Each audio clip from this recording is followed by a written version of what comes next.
Chapter 19, Time to Believe. Lifting the spear, I push it toward the loop at the top of the mystery symbol. Once the end of the spear is through it, I pull it downward. It works. The symbol falls from the statue's hand. Hannah immediately grabs it out of the sand. It's heavier than I thought it would be, she says. Wes takes it from her for a moment, lifting it up and down in his hand as if evaluating the weight. Yeah, it is. Definitely feels like metal. Magnet, I ask, and Wes shrugs. Okay, let's get back over to the pyramid and figure out what to do with it. We race to the edge of the pyramid again, determined to find the entrance. Hannah stumbles across it first. It's nothing more than the outline of a door cut into the stone, but like the secret passage we found in the Steinfeld house, there's no handle or lock. The chime pierces the silence, and Wes quickly swipes a finger across his watch face.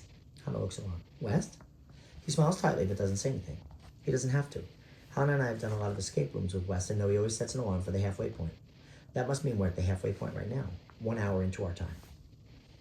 We only have 60 minutes left to complete this house, or we're going to become a laughingstock. Even worse, the Delta game will suffer. I imagine it closing, the windows being boarded up again, and the vivid colors of the outside fading away. I take a deep breath in. As I blow out, I imagine all the bad thoughts whooshing out with it. Then I hold my hand out for the symbol. Let's move. An hour is plenty of time to get through one more room. I just need to find the entrance for it. The riddle said put the right symbol on the slope. Hannah said, where's the slope? She eyes the side of the pyramid, sweat trickling down her temples. The whole thing is a slope, Wes says, right? Pyramids are slope walls that they meet in the point at the top. So how will we know where to put it then? I ask, leaning in closely to study the pyramid stone. It's rough and sandy feeling. I don't see any cut-out sections in the shape of a mystery symbol or any ledges where we're supposed to place it. I do, however, see a rectangular area just above the outline of the door that looks smooth, suspiciously smooth. Also, it looks like it's almost exactly the size of the mystery symbol. Guys, above the door, I say, pointing. I think we should try to attach the symbol up there somehow. We need the spear, Wes asks, holding it up. I spin around, noticing there's a long straight line dug into the sand where he must have dragged it behind us. His cheeks are red, his hair mussed, and like Hannah, he's sweating. If I'd known he was carrying it, I would have offered to help. I open my mouth to thank him for thinking of it, but I'm horrified when instead I say, you're amazing. Wes blinks, surprised. Thanks? It's so awkward that for a moment I wish the sand would rise up and swallow me. At least Hannah doesn't notice. She's too busy trying to stick up the mystery symbol on top of the tip of the spear. You'll have to keep your hand steady, she tells Wes.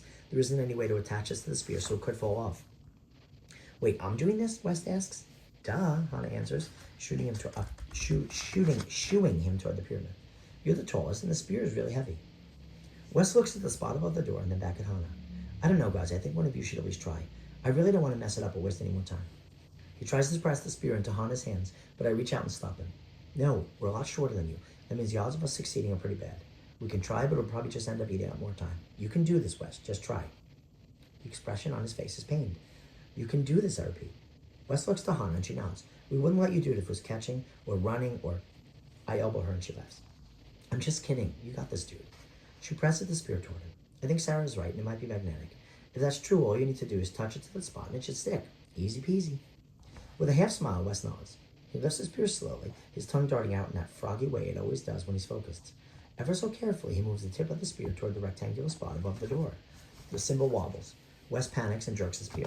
The emblem flies off the spear and lands in the sand. I pick it up and place it on the tip again. Come on, Wes, this isn't going to work if you don't believe you can do it.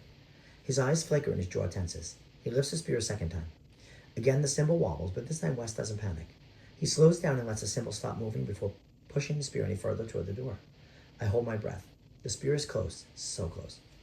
But Wes will have to rotate it to get to the symbol in the right position. Wes's arm shakes as he rotates the spear in his hand. When the symbol is lined up just right, he presses forward. With a click, the metal emblem leaves the tip of the spear and affixes itself to the wall. We were right. It is magnetized. Wes dropped the spear.